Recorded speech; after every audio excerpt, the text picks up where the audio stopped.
Did aliens walk among us in antiquity and shape our civilizations? Let's take a look at the ancient astronaut theory, its appeal, and, well, why rigorous scholarship waves a red flag. The idea that Earth was once visited by intelligent beings from other worlds stretches back centuries, but really took shape in the mid-20th century, when writers began offering astonishing explanations for the mysteries of antiquity. In 1954, Harold T. Wilkins proposed that extraterrestrials had influenced ancient human cultures and religions.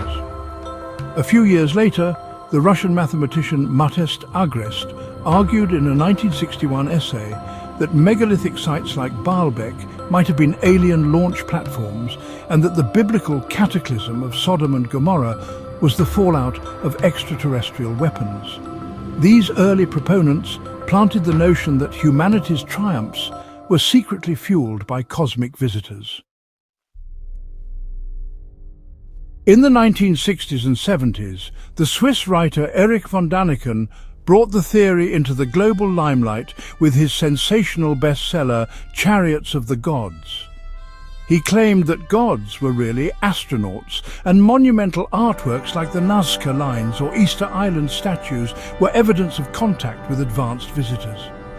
Next came Zecharia Sitchin, who twisted Sumerian mythology into a cosmic origin story. He argued that a race of beings called the Anunnaki from a distant planet named Nibiru had genetically engineered mankind as slave labor to mine gold and had returned throughout Earth's history to guide humanity.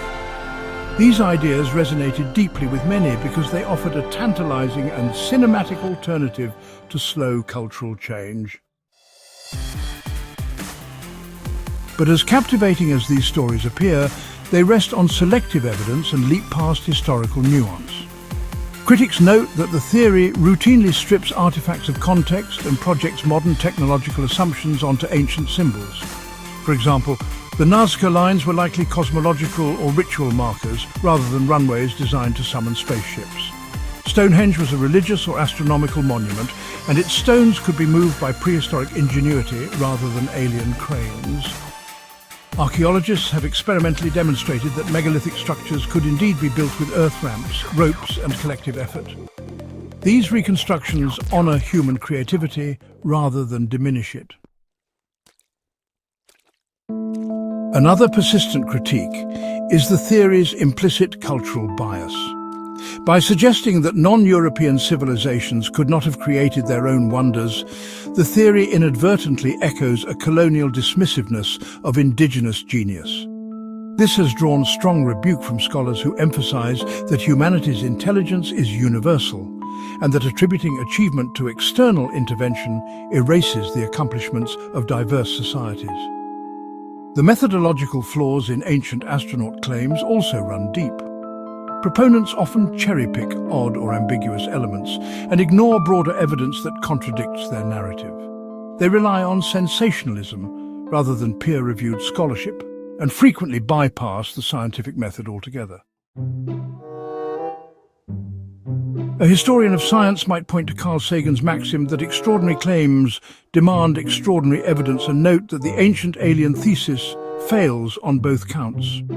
Even mainstream shows that promote such theories draw heavy criticism. Smithsonian magazine described ancient aliens as sensational and dismissive of science, calling it some of the most noxious sludge in television's bottomless chum bucket. Real scientists featured in the show are often edited into false contexts to support preposterous conclusions.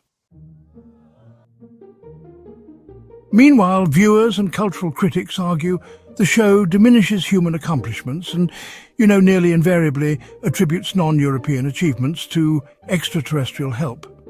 A Reddit user put it bluntly, it basically gives one big middle finger to anything humans have ever done or created.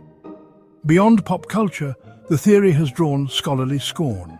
Critics argue it overlooks plausible explanations grounded in human innovation and ignores the rich symbolic and cultural meanings behind myths and artifacts. Selective readings of indigenous lore combined with pseudo-archaeological speculation further erode credibility in the academic community. Nevertheless, the ancient astronaut idea remains a powerful meme.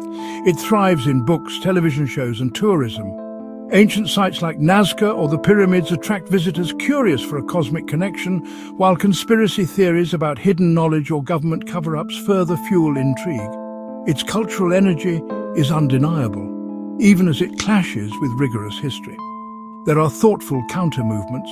The Silurian hypothesis, for instance, is a speculative scientific framework asking whether evidence of a pre-human civilization might be visible in the geological record.